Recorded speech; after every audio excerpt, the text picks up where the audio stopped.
A paz do Senhor Jesus, que a bênção de Deus possa estar sobre a sua vida.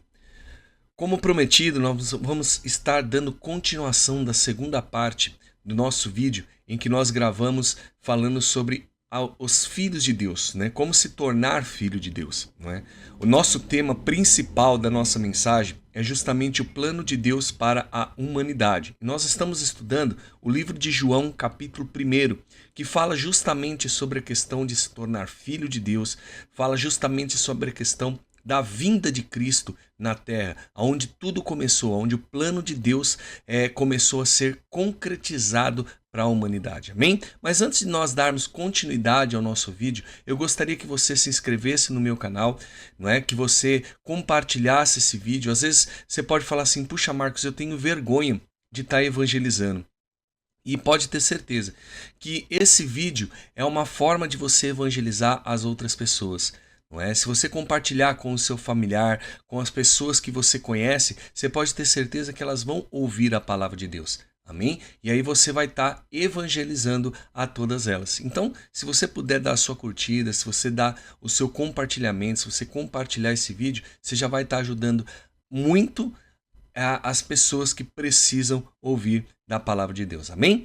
E vamos então para o nosso estudo, dar continuação ao nosso estudo, mas antes vamos buscar Deus, buscar a direção de Deus para que Deus possa falar ao nosso coração em nome de Jesus.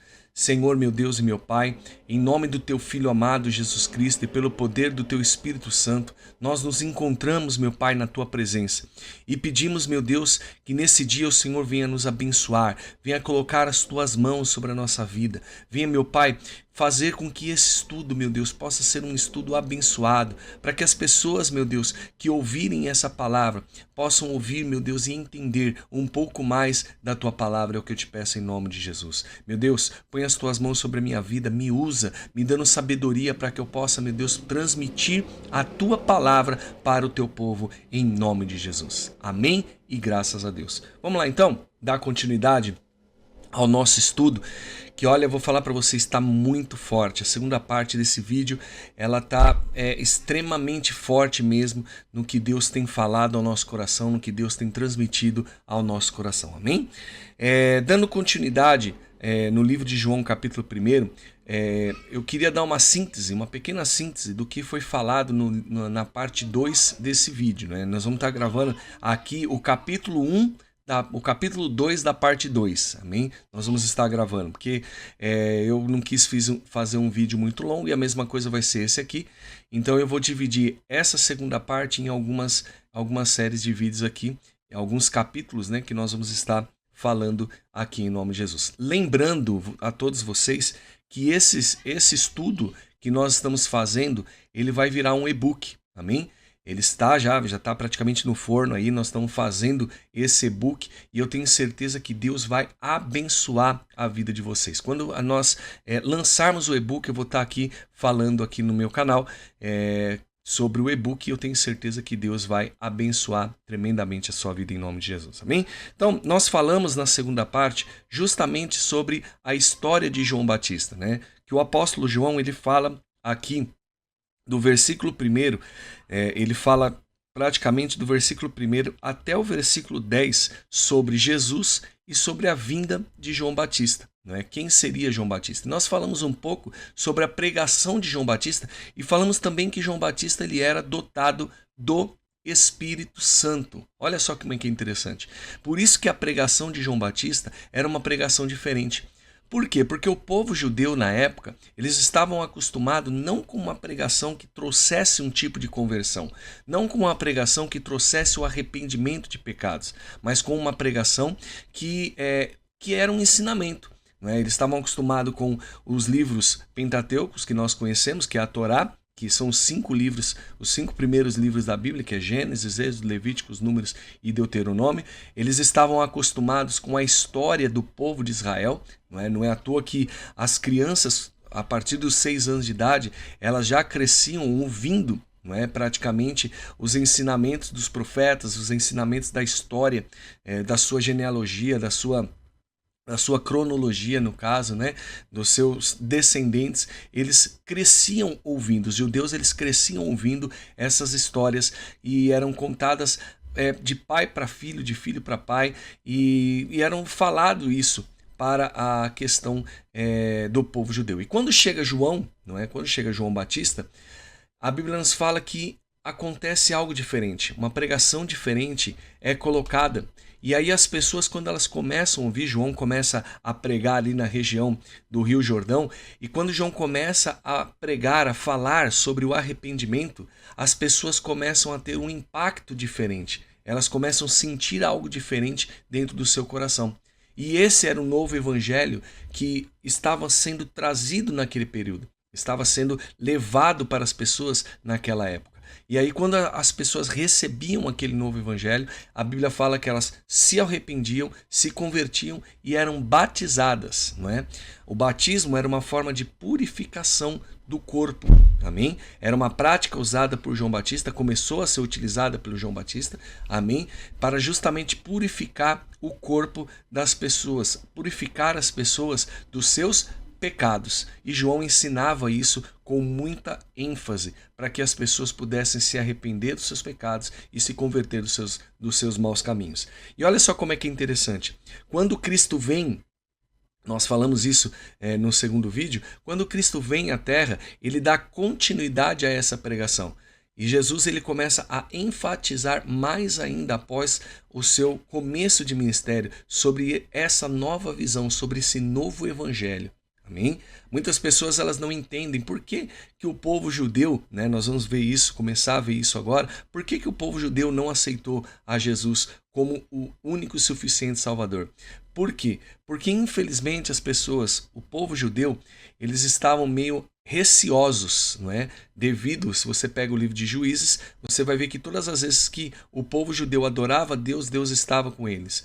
Quando o povo judeu virava as costas para Deus, Deus se afastava e entrava então a escravidão na vida do povo. Então quando vinha um outro tipo de palavra, um outro tipo de pregação, vamos dizer assim, o povo judeu, eles se contaminavam, vamos dizer assim, essas falsas pregações, o povo judeu se contaminava muito fácil. E aí quando veio Jesus e veio anunciar um novo evangelho, eles não queriam cair na mesmice, no mesmo problema que os pais caíram no passado. Amém? Já que eles já tinham uma vida ali, vamos dizer assim, poderia ser uma vida de jugo, uma vida de escravidão, mas era uma vida em que eles eram liberados para poder adorar o Deus dele, para poder continuar praticando aquilo que eles praticavam. Porque Roma não esquentava a cabeça com a questão da sua religiosidade, desde que eles também prestassem, vamos dizer assim, prestassem honra, adoração ao imperador. Amém? Então, o povo de Roma não mexia com os judeus e os judeus também não não mexiam com o povo de Roma nessa questão de adoração. Então, ali todo mundo ganhava, não é? Tanto os judeus quanto Roma, todos ganhavam e ficava tudo em paz, tudo tranquilo. Amém? Mas aí quando João vem acontece isso. E olha só, no Evangelho de João, aqui nós estamos falando do apóstolo João, né, que seguiu a Jesus Cristo durante todo o seu ministério. No livro de João, capítulo 1, que é a continuação do nosso estudo, no versículo 11, ele diz assim: veio para o que era seu, mas os seus não receberam. Então, por que eles não receberam? Eles não receberam justamente por causa disso. E outra, né?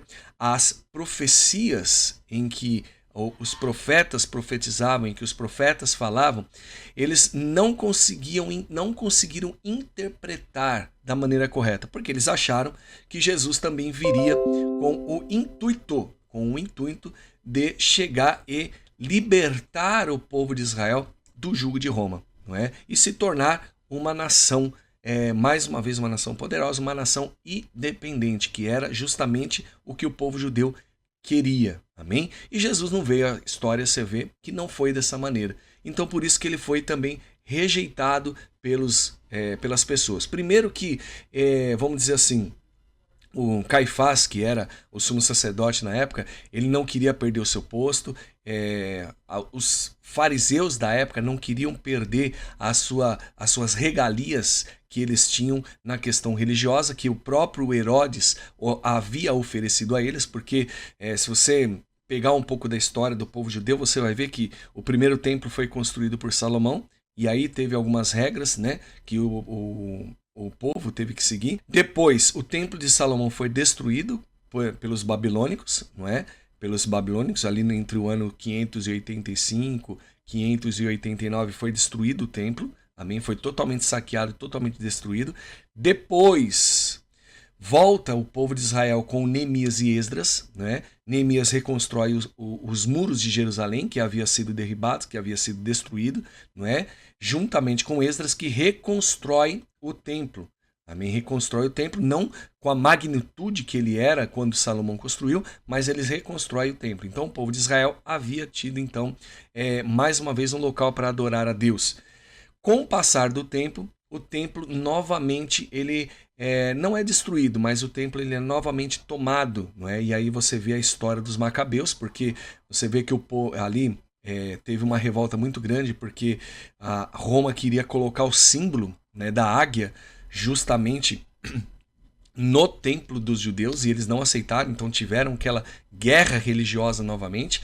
E aí então vem e começa com a história de Herodes. Herodes pega e reconstrói o templo com algumas, vamos dizer assim, com outros compartimentos. Amém? Para quê? Para que o povo de Roma pudesse ser agradado de novo, não é? E aí o que acontece? No decorrer da história, a Bíblia fala que Cristo, quando ele chega à Terra, o povo, quando ele chega à Terra através de Maria, né, o povo esperava que Jesus fizesse igual a Moisés, que batesse de frente com o sistema na época, que batesse de frente contra Roma e tirasse Roma daquele jugo, tirasse vamos dizer assim, Israel, perdão, né, tirasse Israel do jugo dos romanos. E não foi bem isso que aconteceu. A pregação de João Batista mostra justamente isso. Principalmente quando você pega no versículo de número 24 do mesmo livro de João, capítulo 1, ele fala assim: ora, alguns dos fariseus que tinham sido enviados perguntaram-lhe: então por que batizas se não és o Cristo, nem Elias, nem profeta? João respondeu: eu batizo com água, mas no meio de vós está alguém que não conheceis. Este é aquele que vem após mim, do qual eu não sou digno de desatar as correias das sandálias. Estas coisas aconteceram em Betânia, do outro lado do Jordão, onde João estava batizando. Então, o que João ele focaliza? Ele sintetiza justamente isso, de que viria o Messias, mas de uma forma diferente. Amém? Ele não era o Cristo, ele não se considerava Elias, ele não se considerava um profeta, mas ele se considerava uma pessoa que pregava, que falava, que anunciava sobre a vinda de Cristo de uma maneira diferente. Não de um Cristo que seria um libertador, que livraria o povo de Israel das garras de Roma, mas de um Cristo que libertaria o povo, ou seja, que tiraria o povo das garras do pecado, que era o que o povo de Israel estava precisando. Porque entenda uma coisa, para que você possa ser salvo, para que você possa alcançar a salvação, você primeiro precisa ter a remissão dos seus pecados. Você precisa ser perdoado. E o que é ser perdoado? Ser perdoado é fazer com que os seus pecados sejam apagados. Amém? Ou seja, quando o povo se chegava a Deus na época, quando eles ofereciam um animal no dia de expiação, a Bíblia fala que aquele animal da expiação fazia com que o povo era perdoado, o sangue daquele animal fazia com que o povo era perdoado diante de Deus. Então foi por isso que Cristo veio, com a intenção de fazer com que os pecados do povo fossem removidos. Amém? As pessoas continuariam sendo pecadoras porque estavam num corpo de pecado, porém elas seriam absolvidas desse pecado. Porque haveria um advogado, que é Jesus Cristo, que as perdoaria, ou seja, pagaria um alto preço, que era justamente a crucificação, e Jesus pagaria um alto preço por aquela vida, por aquele cidadão, para aquela pessoa, e então purificaria a pessoa daquele pecado. Por isso o gesto do batismo, né? Quando você pega o livro de Marcos, capítulo 16, a Bíblia fala o quê? Que quem crer e for batizado será salvo. Quem não crer será condenado. E aí nós entramos no versículo chave que eu gostaria de entrar com vocês, que é o versículo 12 de justamente João capítulo 1, que fala assim: mas a todos os que receberam, aqueles que creem no seu nome, deu-lhes o poder de serem feitos filhos de Deus. Filhos nascidos não do sangue, nem da vontade da carne, nem da vontade do homem, mas de Deus. Então o que João fala aqui? João fala o seguinte, que quando você recebe a Cristo, quando você crê no seu nome, no nome de Jesus, acontece o quê? Quando você crê no nome de Jesus, você literalmente se torna filho de Deus. Você recebe o poder de ser considerado, olha só, deu-lhes o poder de serem feitos, não considerado, mas serem feitos filhos de Deus. Quando você se torna filho de Deus, as coisas na sua vida, elas melhoram. Vamos dizer assim, materialmente, vamos dizer assim, fisicamente, elas dão uma melhorada. Sim, elas dão uma melhorada. Porém, você tem que entender uma coisa. Todos nós estamos nesse mundo de passagem. Então esse mundo não nos pertence. O próprio Jesus chega para os apóstolos e fala assim, ó, no mundo vocês vão ter aflição. Por quê? Porque o Deus desse mundo, ele não aceita, vamos dizer assim, esse novo evangelho. Mas ele quer com que as pessoas estejam escravas do pecado, sejam escravas do problema, da dificuldade, para que ele possa dominar aquela pessoa. Olha só, eu vou falar algo para vocês aqui, que não, como eu falei vou falar algo para vocês aqui que não estava no meu script. Quando Jesus ele vai ao deserto, uma das tentações do diabo é justamente chegar para Jesus e mostrar todo o reino. Todo o reino. E aí o diabo chega para Jesus e fala assim, olha, tá vendo tudo isso aqui? Tudo isso aqui é meu, foi me dado por direito, não é? Por que ele falou isso, né? Porque o homem pecou, então abriu a brecha para que ele pudesse falar isso. Então, olha, tá vendo tudo isso aqui eu posso te dar. Só que tem algo que você precisa fazer primeiro. O que é que você precisa fazer? Se dobrar diante de mim e me adorar. Então, uma das tentações do diabo era justamente essa, fazer com que Cristo renunciasse. Né? O que o diabo estava querendo oferecer? Olha, eu não vou proibir você de pregar o seu evangelho. Não vou proibir você de pregar o novo evangelho. Você pode pregar, só que desde que você me adore, desde que você mostre o seu novo evangelho, mas também mostre que eu sou o Deus desse mundo, que é eu que dou as coisas, que fui eu que te dei isso. Então, a adoração, a prostração ao diabo, se Jesus tivesse feito isso naquela época, pegaria todo o plano de Deus para a humanidade, amassaria e jogaria no lixo. E aí você sabe a história. O que Jesus fez? Jesus vira para Satanás, vira para o diabo e fala para o diabo assim, ao Senhor teu Deus adorarás, e só a ele prestarás culto. E aí você vê que Jesus consegue vencer aquela tentação de uma forma totalmente, vamos dizer, de uma forma totalmente descritiva, mostrando para o diabo que quem mandava naquele mundo não era só ele. Outro caso interessante que acontece é justamente na questão de Jó. Amém? A Bíblia fala que os filhos de Deus se apresentam diante de Deus, juntamente o diabo, e aí Deus chega para Satanás e começa a apresentar Jó. Você observou meu servo Jó, homem íntegro, reto, temente a Deus, que se desvia do mal? E aí o diabo começa a tentar jogar Jó contra Deus. Como assim? Ele começa a chegar para Deus e falar assim, é lógico que Jó te adora. Você tem enchido ele de riqueza, você tem enchido ele disso, daquilo outro, você tem dado tudo que Jó pede, você dá. E aí o que o diabo fez? Falou assim, toca em algo nele, tira isso para você ver como Jó não blasfema contra você. E foi justamente o que aconteceu. Amém? O diabo foi lá, tocou em Jó, Jó perde tudo, só que o que o diabo não esperava era a resposta de Jó. Amém? Qual foi a resposta de Jó para o diabo? É uma das frases mais lindas que eu acho da Bíblia, que é assim, quando ele chega para a esposa dele e fala assim, olha, nu do ventre da minha mãe eu saí e nu eu vou voltar. Deus me deu, Deus tirou. Louvado seja o nome do Senhor. E o mais interessante é o versículo depois que ele fala assim, em tudo Jó não pecou contra Deus, não blasfemou contra Deus. Amém? Olha só, entenda uma coisa. Quando Deus tem o diálogo com o diabo, e é isso que eu queria falar para vocês, quando Deus tem o diálogo com o diabo, com o Satanás, o diabo chega e fala assim, Deus chega para ele e fala assim, de onde você tem vindo? E o diabo fala assim, de toda a terra que eu rodeei. Sabe o que o diabo estava querendo dizer para Deus? Eu rodeei toda a terra e eu vi, nenhum deles se opõe a mim. Todos me seguem, todos me servem. E aí Deus chega para ele e fala assim, opa, tem um que não te segue, que é Jó.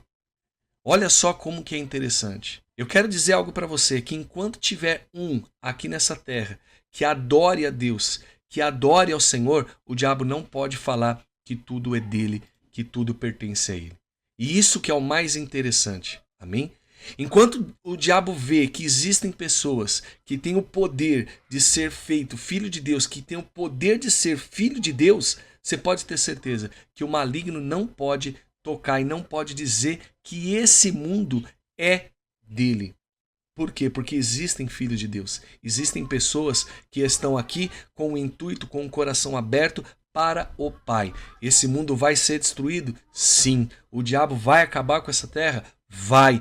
O anticristo vai vir? As coisas vão acontecer como já estão acontecendo? Vão. Só que eu quero dizer algo para você. A nossa morada não pertence aqui. Nós não pertencemos a esse mundo. Amém? Não é à toa que essa carne ela vai ficar aqui na terra. Amém? O que vai subir ao céu é a nossa alma, que é o nosso intelecto, o nosso conhecimento, o nosso entendimento e o nosso espírito. Isso vai subir ao céu. E esses dois, eles são purificados. O nosso corpo não. O nosso corpo ele não é purificado. Por quê? Porque o nosso corpo é um corpo pecaminoso. Um corpo que herdou o pecado no Jardim do Éden. Mas a nossa alma e o nosso espírito, eles vêm de dentro de Deus. Porque quando você pega o livro de Gênesis, capítulo 2, a Bíblia fala, em versículo 7, a Bíblia fala que Deus sopra na narina do homem. Sopra fôlego de vida na narina dos homens. E o homem se torna alma vivente. Olha só como é que é interessante. Nós saímos de dentro de Deus.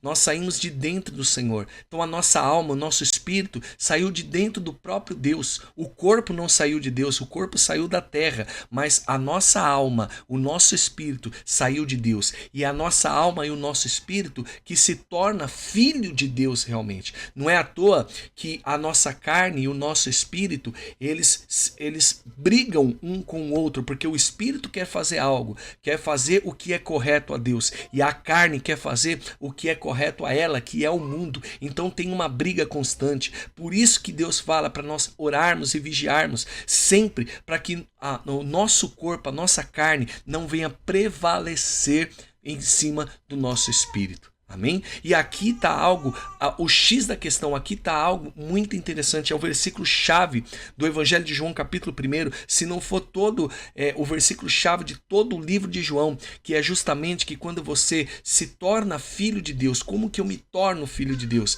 Nós nos tornamos filhos de Deus quando nós criamos no nome de Jesus. Atos capítulo 2 fala que Pedro chega para o povo e fala assim, aquele que invocar o nome do Senhor, esse será salvo. Olha só como é que é interessante. Então só de você invocar como? Mas como que eu invoco o nome de Jesus? De todo o seu coração, de toda a sua alma, de todo o seu entendimento. Quando você invoca o nome de Jesus, a Bíblia fala que você é salvo. Deus te tira daquela dificuldade, daquele problema, daquela situação que você vive, que é a situação do pecado, que é a situação da sujeira. Deus retira você dali e te coloca em algo, vamos dizer assim, e te purifica, te colocando em algo salvo, te colocando junto dele. A Bíblia fala que Jesus ele diz o seguinte, que quando você recebe a Cristo, o Pai e ele vem e faz morada dentro de você, se torna uma fusão. É você dentro de Deus e Deus dentro de você. Aí você me pergunta como isso é possível? É possível sim, você está dentro de uma pessoa e uma pessoa está dentro de você. É possível você estar assim, por quê? Porque essa pessoa ela te envolve e você se envolve com essa pessoa. E então você se torna filho de Deus. Amém? Glória a Deus. Deixa eu ver aqui.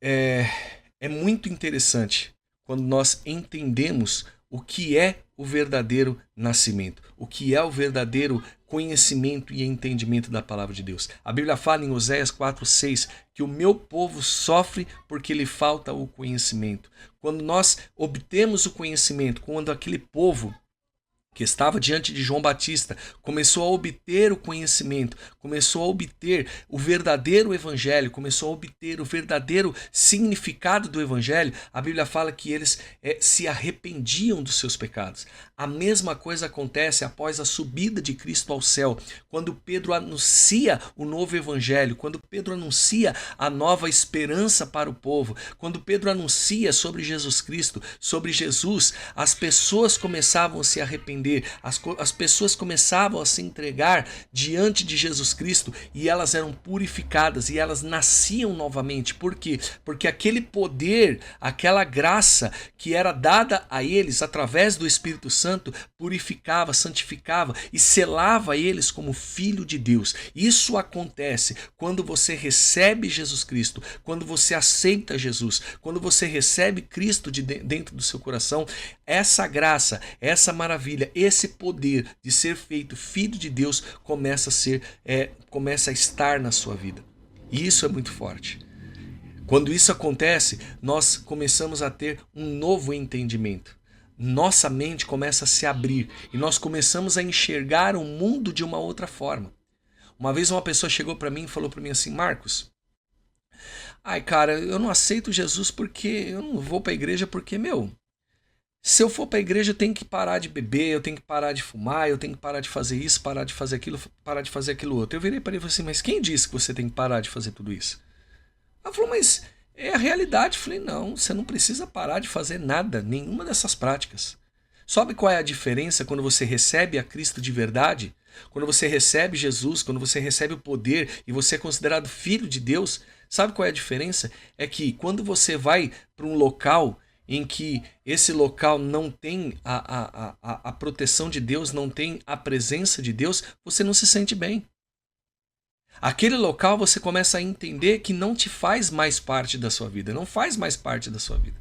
Quando você se rende ao Jesus Cristo, quando você se converte, você se torna filho de Deus, a bebida não te satisfaz mais.